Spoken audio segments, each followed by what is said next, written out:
Ipinagkaloob nila ang kanilang katapatan sa akin matapos kong makamit ang kalayaan sa pananalapi. Isang oras mamaya, sinabi ni Gia sa kanyang sarili, si Ginoong Shen at ako ito ba ay itinuturing na pagtataksil? Ano ba ang ginagawa ko? Sinabi ni Shen Yuan, ano ang iniisip mo? Tumingin si Gia sa ibang direksyon, namumula at sinabi, wala. Sinabi ni Shen Yuan, huwag mong isipin ng labis at huwag kang makaramdam ng pagkakasala. Ituring mo lang ang araw na ito bilang pagpapakawala. Magigising ka bukas para sa isang bagong simula. Sinabi ni Gia, Ginoong Shen, ganito ba talaga ang paraan mo sa pang-akit ng mga babae? Sinabi ni Shen Yuan, akit. Hindi ako nang-akit ng mga babae. Magaling lang akong maghukay ng mga pagnanasa na nakatago ng malalim sa loob nila. Tumingin si Gia kay Shen Yuan, namumula, at sinabi sa kanyang sarili, ito ba ang aking panloob na pagnanasa? Mas kilala niya ako kaysa sa pagkakakilala ko sa aking sarili. Ang aking mga instincts ay talagang naghahangad ng isang lalaking tulad ni Ginoong Shen. Sinabi ni Gia, kaya saan ba ako nagkamali?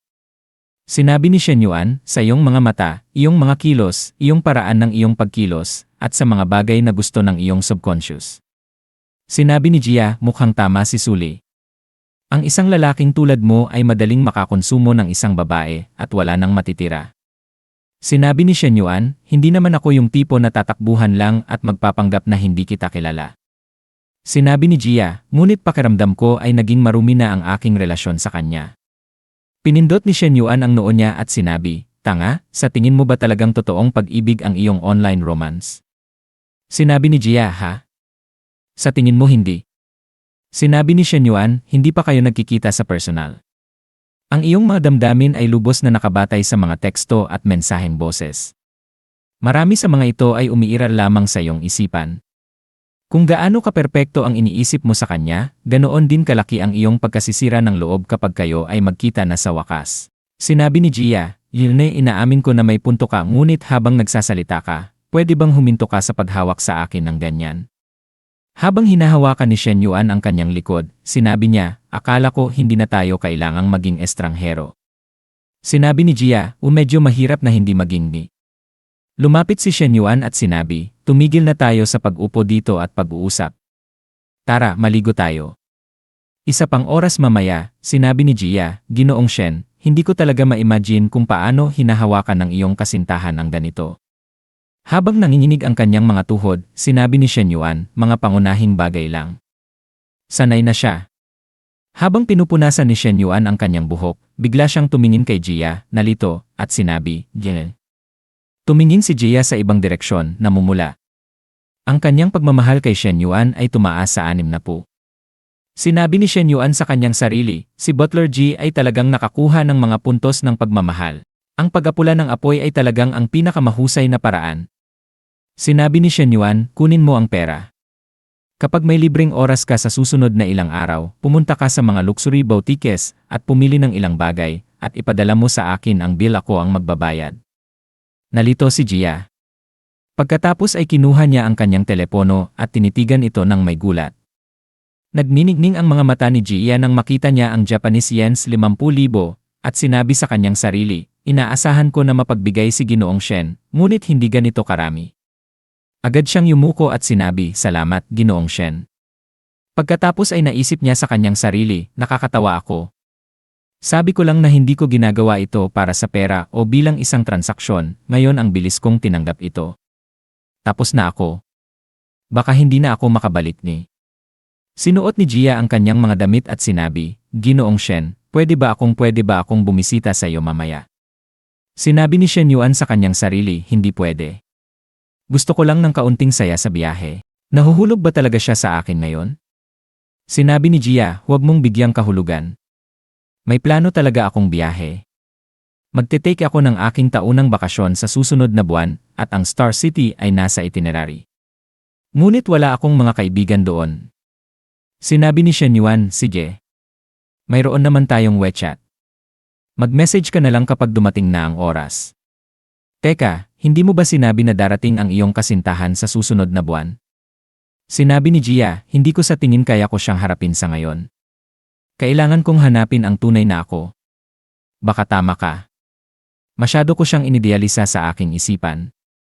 Sinabi ni Shen Yuan sa kanyang sarili, kahit na hindi ko sinabi ang mga bagay na yon kanina para sirain ang kanyang relasyon, ang online dating ay mayroong napakaraming hindi katiyakan. Ito ay maaaring maging isang magandang bagay para kay Butler Jay. Ngunit ang mga babae ay palaging nagbabago ng isip. Baka bukas ay hindi na niya maramdaman ito. Sinabi ni Jia, "Ininilba ka." Ilang sandali mamaya, sinabi ni Jia, "Magandang gabi, Ginoong Shen." Habang tumingin si Shen Yuan sa likuran, sinabi niya, "Kung magdesisyon kang hindi mo na gustong gawin ang trabahong ito, maaari mo rin akong puntahan sa Star City." Sinabi ni Jia, "Ginoong Shen, balak mo ba akong gawing iyong sugar baby?" Sinabi ni Shen Yuan, "Hindi ko ito tatawagin na ganoon. Magtatrabaho ka para sa akin at babayaran kita. Siyempre, kailangan mo ring gampanan ang mga tungkulin ng isang pansamantalang kasintahan kapag kinakailangan."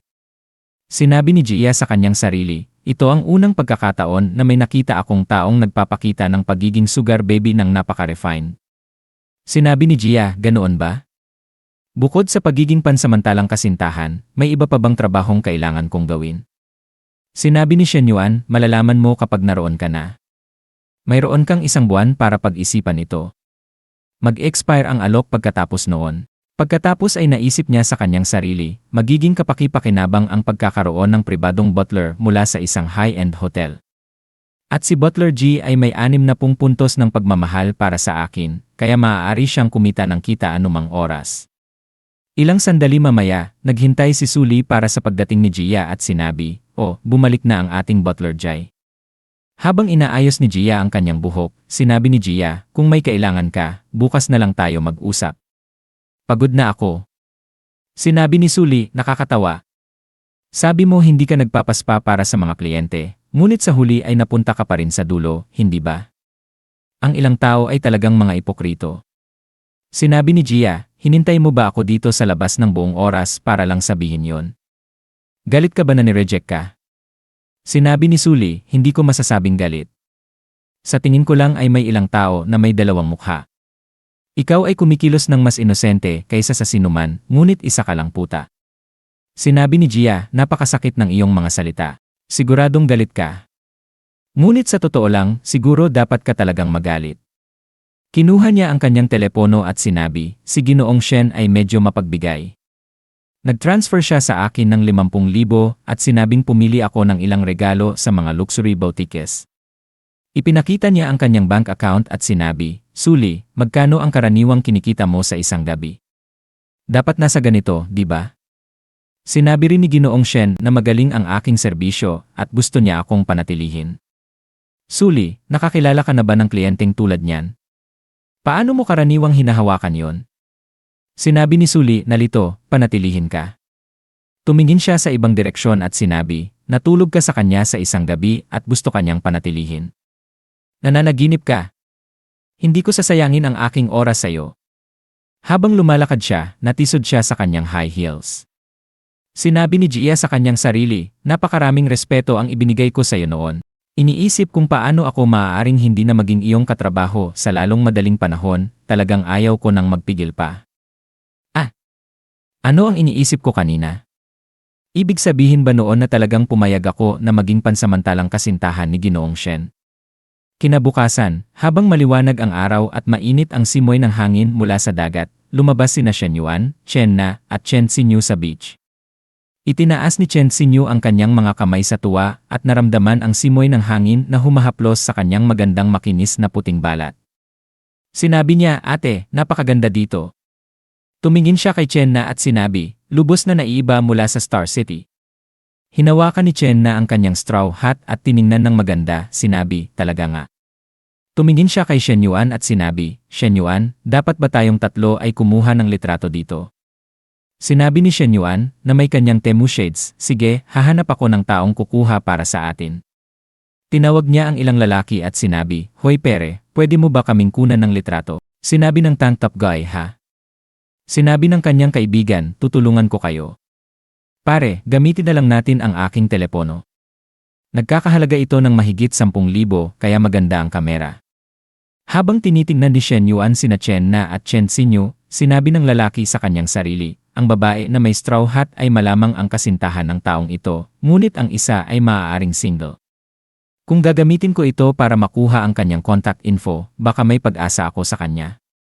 Sinabi ni Shen Yuan sa kanyang sarili, napaka-slick ng kanyang pagkilos. Tinitignan ba niya ang aking sister-in-law? Sinabi ni Shen Yuan, sige, gamitin na lang natin ang sayo. Habang namumula ang lalaki habang sinusubukang alamin kung paano buksan ang kamera sa kanyang bagong telepono, sinabi niya sa kanyang sarili, hehe, kung gagamitin ko ang aking telepono, madali ko siyang maidadagdag sa WeChat para ipadala ang mga litrato. Baka maging bayaw ko ang taong ito. Malapit sina Shen Yuan at Chen na sa isa't isa. Si Chen Xinyu ay isang hakbang ang layo sa kanila para sa distansya. Biglang sinabi ng lalaki, hoy maganda, pwede ka bang gumalaw ng bahagya sa kaliwa? At yumuko ng bahagya. Namumula si Chen Xinyu at inayos ang kanyang buhok, sinabi, ganito ba? Sinabi ng lalaki, eksakto. Perpekto. Mukhang maganda, ganyan lang. Hawakan 3, 2. Biglang hinawakan ni Shen Yuan ang makinis na malambot na balikat ni Chen Xinyu, at nagulat si Chen Xinyu, sinabi sa kanyang sarili, ano ang nangyayari? Nailagay ba ng aking bayaw ang kanyang kamay sa maling lugar? Tiningnan niya si Shen Yuan at sinabi sa kanyang sarili, ang aking bayaw ay talagang nakikisama sa akin. Masaya ako. Hindi napansin ng aking ate, di ba? Pinawisan ang lalaki at sinabi sa kanyang sarili, ano ba talaga ang relasyon ng tatlong ito? Pinawisan din ang shirt guy at sinabi sa kanyang sarili, kaya pala hindi tayo makakahanap ng isang kasintahan. Ang mga lalaking tulad niya ay nag-ipon ng lahat ng magaganda. Sinabi ng tank top man sa kanyang sarili, nakukuha ba ng kapatid na ito ang parehong magkapatid at pinawisan din siya. Sinabi ni Shen Yuan, salamat, per. Napakabait mo. I-add mo ang WeChat ko at ipadala ang mga litrato sa akin. Pakibura pagkatapos mong ipadala. Habang ipinapadala ng lalaki ang litrato kay Shen Yuan, sinabi niya na ipadala na, pare. At nabura na rin. Sinabi ni Shen Yuan, nagpadala ako sa iyo ng 200 yuan red envelope. Tanggapin mo na. Salamat sa pagkuha ng mga litrato para sa amin. Sa galit, sinabi ng kanyang mga kaibigan, bakit kailangan nating huminto at kumuha ng mga litrato para sa kanila? Ngayon kailangan nating tiisin ang critical hit na ito. Nakakuha ng instant depression ang white shirt boy. Ilang sandali mamaya, magandang nag-post si Chen na at sinabi, Shen Yuan, Xinyu, maaari nating pakainin ang mga seagulls dito. Gawin natin ito ng sama-sama. Mukha siyang sexy sa kanyang outfit. Sinabi ni Shen Yuan sa kanyang sarili, ang batang ito ay mukhang normal sa labas, ngunit ang kanyang mga mata ay patuloy na umaatras. Namumula si Chen Xinyu at sinabi, okay. Habang naglalaro siya sa mga seagulls, tiningnan ni Chen na si Shen Yuan at namumula, sinabi sa kanyang sarili, nang ako ay nasa sales, pinagpapaguran ko ang aking sarili hanggang kamatayan bawat buwan. Ang aking buhay ay wala ng iba kundi mga kwota. Hindi ko man lang ma-imagine ang isang araw na walang alala. Simula nang magkasama kami ni Shen Yuan, nagbago ang aking buong mundo. Nagsisimula pa lang si Xinyu sa kolehiyo.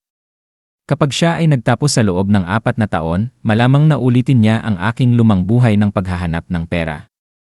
Ngunit kung isipin ko talaga, ang pagbabahagi namin ni Xinyu sa kanya ay hindi imposible. Hindi na kailangang mag-alala si Xinyu tungkol sa pagkakakitaan o pakikitungo sa mga manlalaro at manyakis. Paano ba ang kasabihan? Ang magkakapatid na magkakaisa ay kayang putulin ang ginto. Habang iniisip niya sina Chen Xinyu at Shen Yuan na magkahawak-hawak ng kamay, sinabi ni Chen na sa kanyang sarili, at kung talagang gusto ni Xinyu si Shen Yuan, ang pagtatangka na pigilan siya ay maaaring mag-backfire. Maaari pang sirain ang aming relasyon bilang magkapatid. Habang kumukuha si Shen Yuan ng mga litrato ni Chen Xinyu na naglalaro sa ilang malalaking ibon, sinabi ni Chen na sa kanyang sarili, at baka isipin ni Shen Yuan na hindi ako nagiging maunawain o maalalahanin. Ngunit kung tatanggapin ko si Xinyu at Shen Yuan, paano ko ito ipapaliwanag sa aming mga magulang? Habang nawawala si Chen na sa kanyang sarili, sinabi ni Chen Xinyu sa kanya, ate, may problema ba? Nahuli ka ba ng sipon mula sa hangin? Sinabi ni Chen na hindi, okay lang ako. Sinabi niya sa kanyang sarili, kalimutan na lang, titigil na akong mag-isip tungkol dito. Hayaan ko na lang na ang kalikasan ang kumilos. Tiningnan sila ni Shen Yuan at sinabi, may problema ba? Pagod na ba kayong magkapatid? Sinabi ni Chen na, panahon ko ngayon kaya madali akong pagod. Medyo pagod ako, sinabi ni Shen Yuan, kung gayon tapusin na natin ang araw na ito at umuwi na tayo. Sinabi ni Chen na, okay, umuwi na tayo. Ilang sandali mamaya, sa pribadong hot spring villa, ang masarap na pagkain ay inihain sa mesa. Sinabi ni Butler Jia, Ginoong Shen, Ginang Chen, narito ang Yunnan cuisine na inihanda para sa inyo.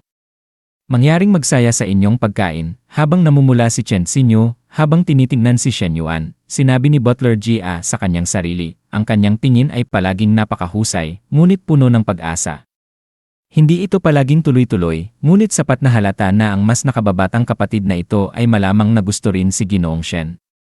Habang naglalagay ng sabaw sa tasa, sinabi niya sa kanyang sarili, sa emosyonal na katalinuhang ipinakita ni Ginang Chen kahapon, imposibleng hindi niya napansin. Tinanggap na ba ito ni Ginang Chen? Tinanggap na ito ni Ginang Chen. Ang mga mayayamang pamilya ay napakagulo. Kung ako ang tatanungin, kaya ko bang tanggapin ang pagbabahagi ng asawa sa aking kapatid na tulad ni Ginang Chen? Malamang hindi, di ba? Sinabi ni Shen Yuan, Butler Jai, kumain ka na ba? Kung hindi, umupo ka at sumama sa amin. Sinabi ni Butler Jia, okay lang. Kakain ako sa staff cafeteria mamaya. Sinabi ni Shen Yuan, sumama ka na. Napakaraming pagkain, hindi naman namin ito matatapos. Sinabi ni Chen na, Butler Jai, umupo ka at kumain kasama namin. Kung hindi, masasayang ang lahat ng pagkain na ito. Habang umupo si Butler Jia sa tabi ni Chen Xinyu at namumula, biglang nagulat si Butler Jia nang may naramdaman siya sa ilalim ng kanyang mahahabang malambot na binti. Ito ay ang maruming mga paa ni Shen Yuan na humahaplos sa kanyang perpektong binti. Nanginginig at namumula si Butler Jia habang pinagpapawisan. Sinabi niya sa kanyang sarili, Ginoong Shen, sana naman, ang iyong unang asawa at pangalawang asawa ay naroroon. Baka may death wish ka, ngunit gusto ko pang mabuhay. At dito na nagtatapos ang video natin ngayon. Maraming salamat sa panonood, sobrang na-appreciate ko kayo lahat.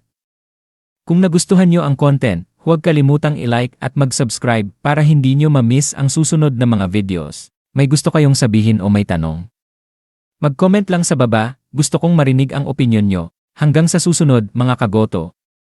Stay awesome, stay curious, at kita-kits sa next video.